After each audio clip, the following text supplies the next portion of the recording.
The reticle was a ghost. A whisper-thin, illuminated cross floating over a man, 1,762 meters away. Kyle's heart beat 3 times per breath cycle. A slow metronomic rhythm he had trained for a decade to control using biofeedback and meditation. Thump, thump, thump. His exhale was a controlled leak of carbon dioxide, a practiced sigh emptying his lungs until they reached the point of perfect physiological stillness, the natural respiratory pause. In this moment, his body consumed the least oxygen. His pulse was at its lowest, and his hands were as steady as the rock he was lying on.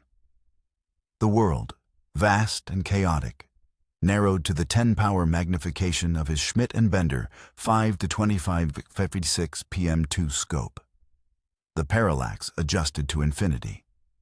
In his custom-molded earpiece, Nava's voice was a stream of pure data, stripped of all emotion, a synthesized product of the battlefield information network she commanded. Wind at station is 6.2 knots from 285 degrees. Mid-range LiDAR scan shows a shear layer at 800 meters, dropping velocity to 4 knots before accelerating again over the water. Humidity 58%. Ambient temperature 24 degrees Celsius. Barometric pressure is 1014 hectopascals and steady. The atmospheric model is holding at 99.7% confidence. The numbers were a language Kale understood more intimately than his own native tongue. They painted a multi-dimensional picture of an invisible, twisting river of air between his position in the derelict observation post and the target on the beach below. A river the 338-gram, solid billet, ultra-low drag bullet would have to cross with mathematical precision. The target, General Tariq al-Hamza, stopped walking. He stretched his arms, a casual gesture from a man without a care in the world, enjoying the late afternoon sun on his private stretch of Syrian coastline, a reward for a lifetime spent perfecting mass death. The 2 bodyguards, armed with AK-103s, stood 20 meters back, their posture relaxed, scanning the empty sea. Their training told them the threat would come from the water or the road. They couldn't see the abandoned observation post carved into the limestone cliff face a mile away.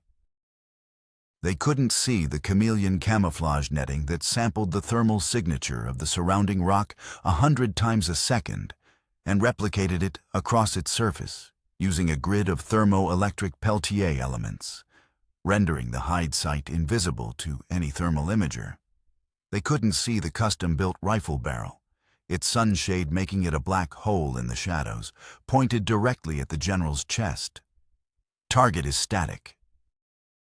Heart rate nominal based on micro-tremor analysis from the laser designator. This is the optimal window, Kale. Nava's voice was clipped, professional. Solution is loaded into Archimedes. Elevation, 16.1 mils up. Windage, 2.4 mils left. Flight time is 2.31 seconds. Fire when ready. Kale's index finger, the only part of his body he allowed to move, curled around the jewel trigger, resting on the cold steel with exactly 1 pound of pressure. He applied the first stage. His mind was a redundant calculator, running the final, silent checks. Coriolis effect, a product of the Earth's rotation, would pull the bullet nearly a meter to the right over this distance.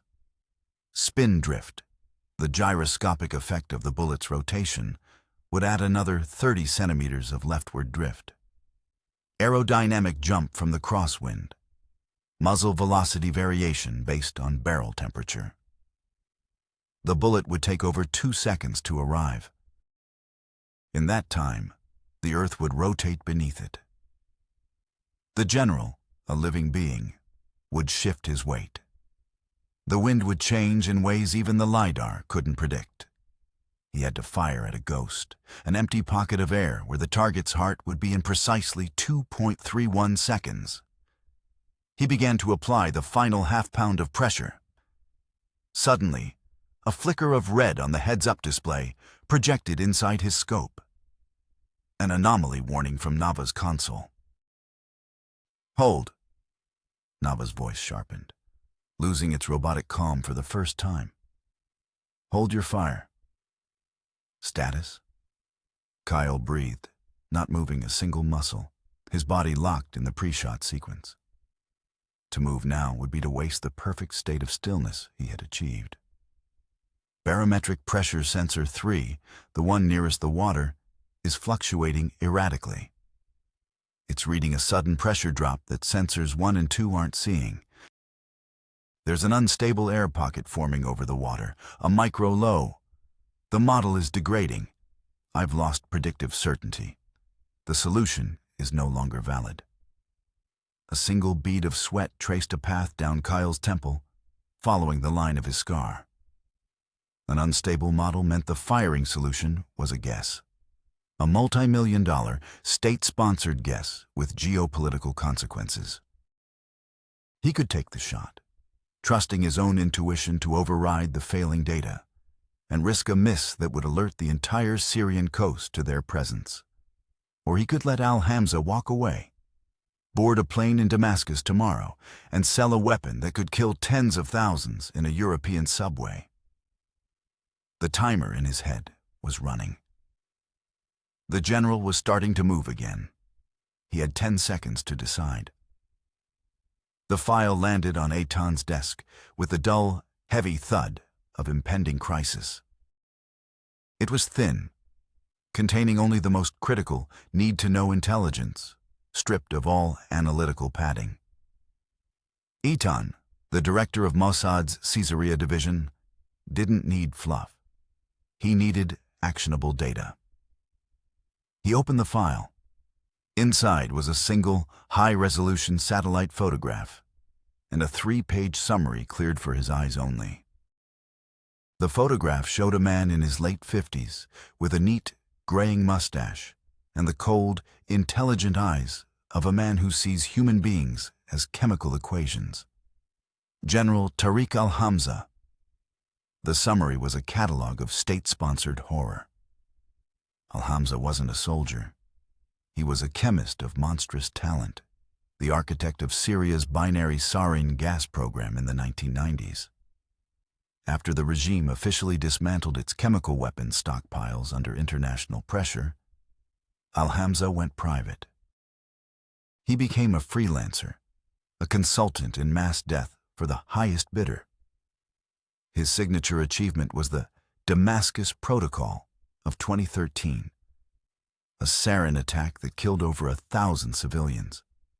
He had plausible deniability, but every intelligence agency in the West knew his fingerprints were on the warhead's dispersal mechanisms, optimized for maximum aerosol persistence in an urban environment. Now, he had created something new. Codenamed Sirocco by the Mossad analyst who intercepted the first whispers of its existence. It was a 4th-generation nerve agent, a Novichok-class organophosphate with no known chemical signature. It was designed to bypass all standard chemical agent detectors, including the M8 paper and M256A1 kits used by NATO forces. It had a delayed onset of symptoms and no immediate, effective antidote. It was a ghost weapon, designed for terror and assassination on a mass scale. And Al-Hamza was about to sell the complete production formula.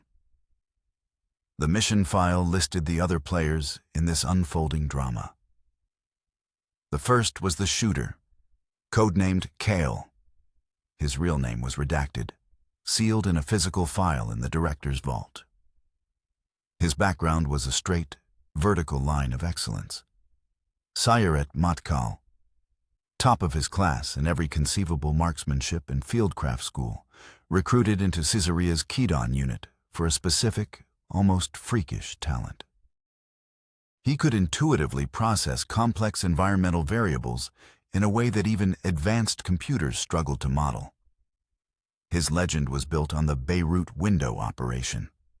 A high-ranking Hezbollah financier had to be eliminated. The target was on the 12th floor of a fortified apartment building, visible for only 4 seconds at a time as he passed a specific window between two buildings. A winter storm was raging, with gale-force winds gusting unpredictably through the urban canyon. Kyle took the shot from 800 meters, timing the bullet's path between gusts of wind he couldn't possibly see, and placed it through the center of the 4-second window.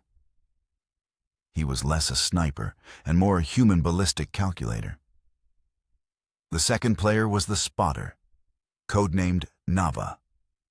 She wasn't a field operative by training. She was a product of Unit 8200, the IDF's Elite Signals Intelligence Division, a data prodigy fast-tracked from academia. Her doctoral thesis was on predictive modeling of chaotic systems. She had been recruited for her ability to see patterns in chaos, to find the signal in the noise of global data traffic. Her most notable success was Operation Digital Ghost, where she analyzed trillions of bytes of seemingly random metadata from terror networks, burner phone top-ups, encrypted chat room logins, GPS pings, and predicted the location of a major car bomb factory in Gaza City with an accuracy of 10 square meters, allowing for a preemptive airstrike. She saw the world not as people and places, but as data points, probabilities, and predictive models.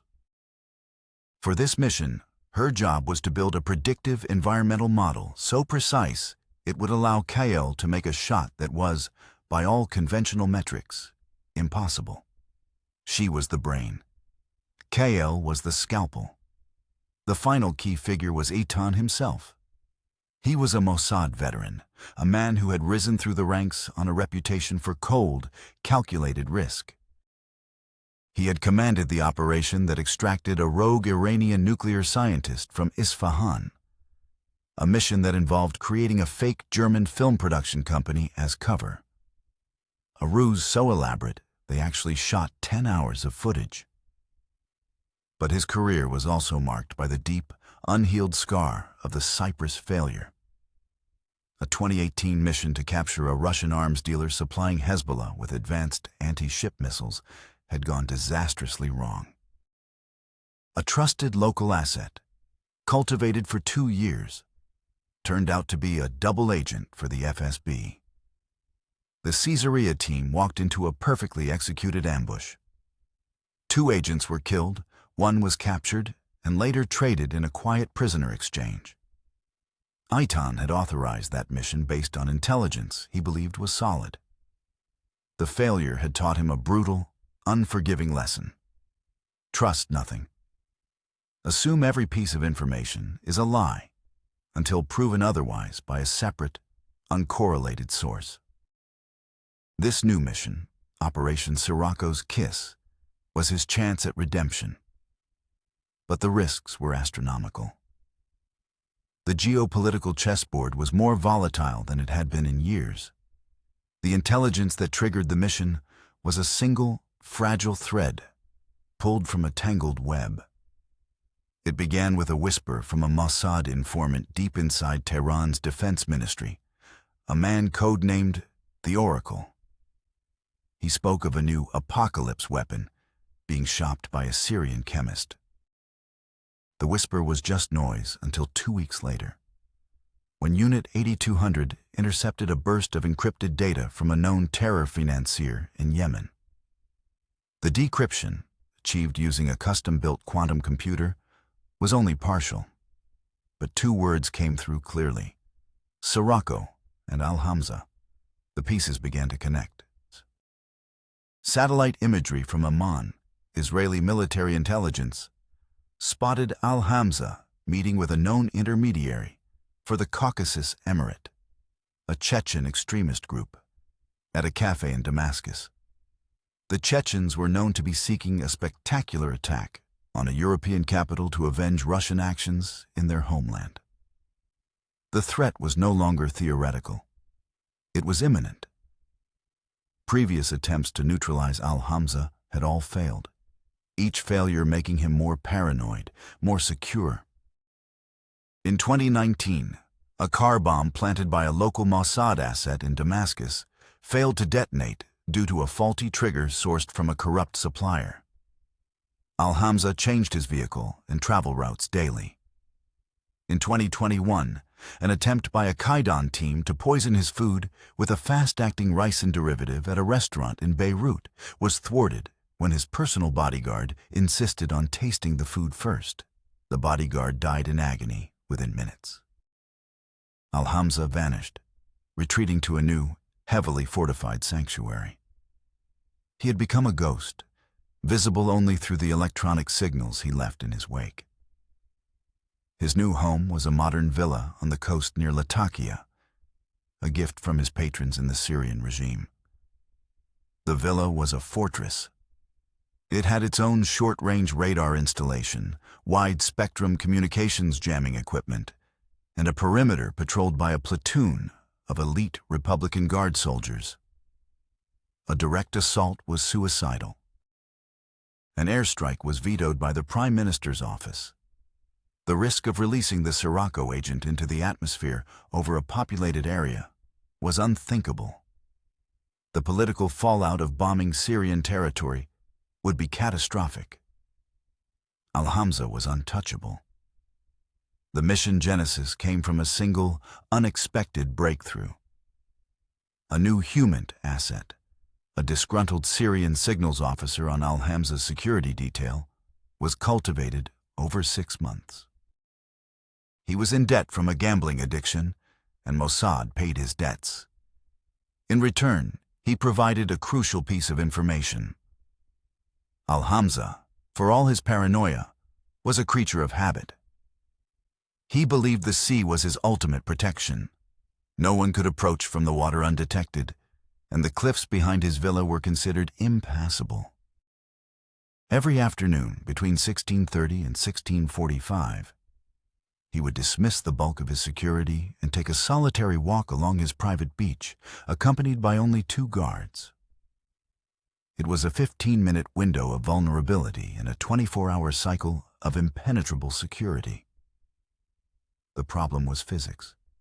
The only possible overwatch position was a series of cliffs over a mile away. The distance was measured by satellite laser rangefinder at 1,762 meters. A shot over 1 mile. At that range, a sniper isn't just fighting wind and gravity. They are fighting the rotation of the Earth. A bullet fired from that distance would be in the air for over 2 seconds, and in that time, its target would move several inches due to the planet's spin. The temperature difference between the air over the cool sea and the warmer land would create unpredictable mirages and thermal updrafts. It was a shot that belonged in a physics textbook, not a field manual. It was deemed statistically untenable by a panel of IDF marksmen. But Eitan saw it differently. It wasn't impossible. It was just an engineering problem. And he had the perfect engineers to solve it. Kael and Nava. The order was given. The mission was a go. The plan was not a document. It was a sequence of calculated risks. The first risk was insertion. At Oro 2 Wazir local time, 3 days before the scheduled shot, an Israeli Navy Dolphin II class submarine surfaced to periscope depth 10 kilometers off the Syrian coast. The waters were patrolled by Syrian and Russian naval assets. The submarine was running on its air-independent propulsion system, a near-silent fuel cell engine that allowed it to remain submerged for weeks. But surfacing, even for a moment, was a gamble that could expose it to surface radar. Kael and Nava, clad in black dive gear, exited the submarine through a lockout chamber. They were not alone. With them were 4 operators from Shayatet 13, Israel's naval commando unit, their escorts and guardians for the first phase.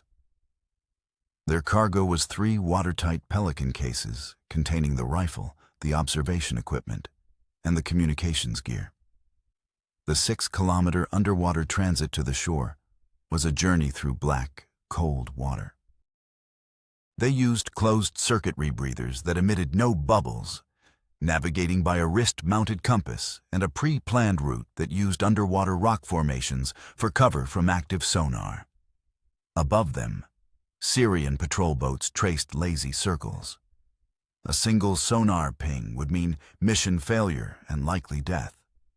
They made landfall on a stretch of jagged, rocky coastline, miles from any road or village.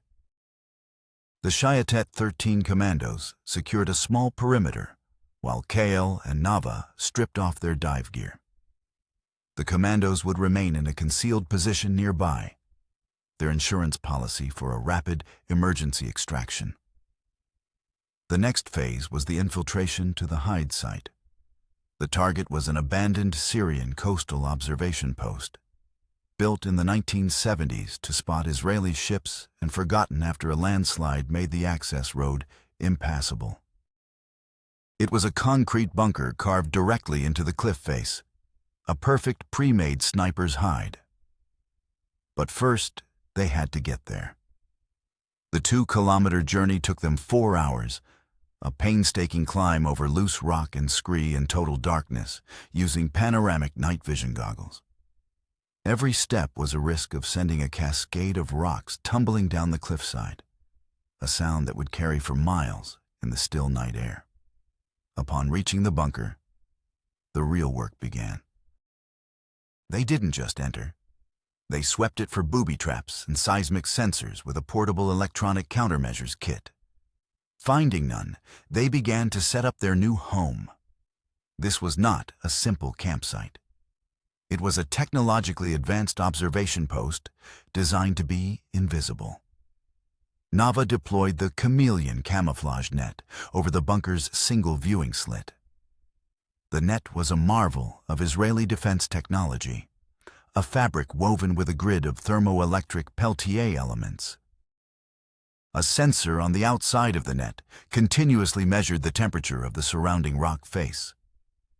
A microprocessor then adjusted the current to the Peltier elements, heating or cooling the net's surface to perfectly match the rock's thermal signature.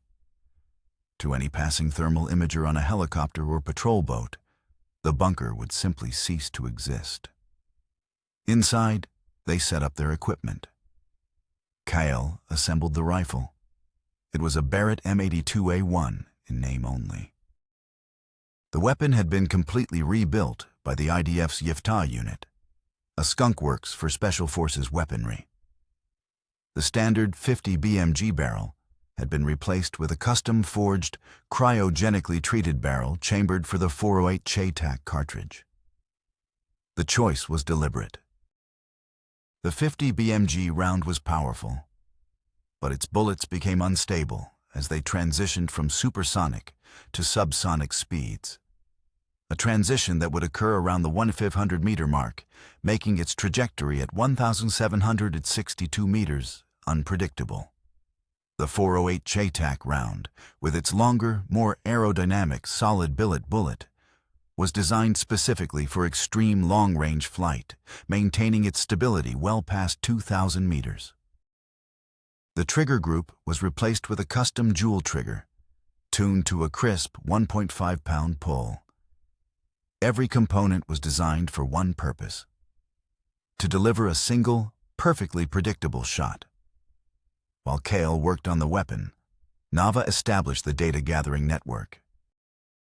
She placed 3 micro-weather sensors at different points around their position.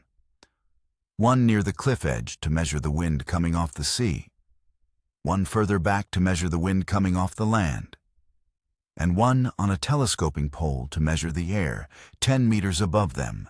These sensors would feed a constant stream of data: wind speed, direction, temperature, humidity, and barometric pressure, directly into her ruggedized Panasonic Toughbook. She then activated her primary tool, a portable Doppler LiDAR system. It was a small, innocuous-looking box that emitted an invisible, eye-safe laser beam. By measuring the Doppler shift of light scattered by microscopic aerosols in the air, the LiDAR could map the wind in 3 dimensions for a distance of several kilometers. She was painting an invisible picture of the air itself, identifying the treacherous shear layers and unpredictable gusts that would be invisible to the naked eye. Her job for the next 48 hours was to watch Al-Hamza's daily routine, feeding every observation into a predictive behavior model, while simultaneously building the most comprehensive atmospheric model ever created for a single sniper shot. The technology was their edge, but it was also a potential point of failure. The scope Kale mounted on the rifle was integrated with a system codenamed Archimedes. The Archimedes was a ballistic computer unlike any other. It took the live data feed from Nava's laptop and combined it with GPS data to calculate their exact latitude and altitude. It then factored in the rifle's specific data: muzzle velocity measured by a Doppler radar chronograph, bullet ballistic coefficient, barrel twist rate, to generate a firing solution in real time. It was calculating not just drop and windage, but the minute deflection caused by the Coriolis effect. At 1,762 meters, the Coriolis effect would cause the bullet to drift nearly a meter to the right. Firing without that correction would guarantee a miss. Archimedes was designed to eliminate human error, to turn the art of sniping into a pure science. But it had a vulnerability. It required a constant, stable stream of data. Any interruption, any faulty sensor, would render the firing solution useless. Communication was another technological gamble. Standard radio was out of the question. It was too easily intercepted. Instead, they used a laser-based communication system. A small device mounted on a tripod would send and receive encrypted data packets by aiming a tightly focused laser beam at a Mossad microsatellite in low Earth orbit. It was unjammable and untraceable, but it required a perfect, uninterrupted line of sight to the satellite. A passing cloud, a flock of birds, even severe atmospheric haze could sever their only link to Eitan in Tel Aviv. They were in a technological cocoon, suspended on a cliffside, connected to the outside world by a thread of light. For 48 hours, they observed. They saw Al-Hamza appear at 16:30 on the dot both days. They mapped his route, the exact spot where he liked to pause and look out at the sea. They timed the rotations of his guards. They built the pattern. Everything was proceeding according to plan. Then, on the morning of the third day, the day of the shot, the first setback occurred. A new icon appeared on Nava's satellite imagery feed. A Syrian Army BTR-80 armored personnel carrier and a jeep had parked on the dirt track that was their primary exfiltration route. They had set up a temporary checkpoint. It wasn't Al-Hamza's security. It was a regular army unit, likely on a routine anti-smuggling patrol. But their presence was a disaster. It meant the planned exfiltration route, a quiet hike back to the coast to meet the Shayatet 13 team, was compromised. Nava sent a burst transmission to Tel Aviv. Eitan received the news in the command center. The options were bad. Aborting the mission meant Al-Hamza would likely sell the Sirocco formula within 24 hours. Proceeding meant Kyle and Nava would be trapped after the shot, with Syrian army units less than 3 kilometers from their position. He made a decision. The mission was still a go, but the exfiltration plan had to change. He activated Plan B, a helicopter extraction. An unmarked Yasser helicopter, stripped of all Israeli markings and flown by Air Force Special Operations pilots, would fly in low from the sea, using the cliff face to mask its approach from Syrian radar. Kyle and Nava would have to abandon their equipment, move to a pre-designated extraction point on a narrow cliff ledge, and be winched up into the hovering helicopter. It was a high-risk maneuver, loud and exposed. It turned their quiet escape into a frantic race against time. The second setback hit just 3 hours before the target was due to appear. A low, persistent hum started to bleed through Nava's electronic surveillance equipment. A new signal had appeared. It was powerful, wide spectrum, and emanating from the villa. Al-Hamza's security team had activated a new electronic warfare suite, likely a Russian-made Krasuka 4 system. The jammer was powerful enough to blind AWACS planes and spy satellites. It didn't affect their laser communication system, but it did something worse. It completely blocked the GPS signals in the area. The Archimedes ballistic computer flashed a warning. GPS lock lost, Coriolis and position data unreliable. The system was now partially blind.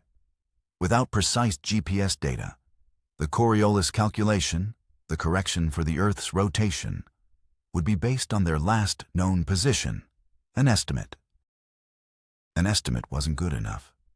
A tiny error in their position would translate into a meter-wide miss on the beach. "I've lost GPS," Nava stated flatly, her voice a mask of calm. "The Archimedes solution is compromised." Kyle looked at her. "Can you fix it?" Nava was already working. "There is a backup," she said, her fingers flying across her keyboard. "Manual calibration." She opened a new program. It was a digital version of an ancient art. Celestial navigation. Using the scope's high-powered optics, she would have to find a known star. Even in the daylight, the powerful scope could spot Arcturus. By taking a precise measurement of the star's angle relative to the horizon and cross-referencing it with the exact time from their atomic clock, she could calculate their latitude. Then, by taking a bearing on a known landmark on her digital map, a distant radio tower, she could calculate their longitude. It was a painstaking, complex process, a series of manual calculations that the GPS satellite network did instantly. Every measurement had to be perfect. She had less than 3 hours to recalculate their exact position on the planet's surface with an accuracy of under a meter. The fate of the mission now rested on mathematics that were centuries old.